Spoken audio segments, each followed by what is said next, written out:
సీర కట్టి ఊళ్ళోకి వచ్చనమ్మా చాలారి పూలు పెట్టి జాతరులు తెచ్చనమ్మా తంగేడు పూలు పెట్టి కంకాణ దూకేనమ్మా ముక్కు ముక్కెర పెట్టి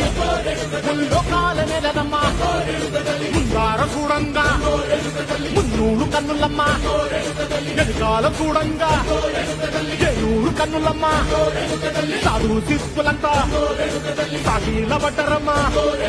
మహారాజు రాజులంతా మొగారిందిరమ్మా కోరిక కోరంగా రంగులు పూసినాము ఆశలు తీరంగా వేషాలు వేసినాము నీకన్నా పెద్ద దిక్కులో కాన ఎక్కడుంది నైవేద్యం ఎట్టంగా మాట్లాడ ఏమిటుంది మనలన్నీ అడగిచ్చి మన నీయవే తల్లి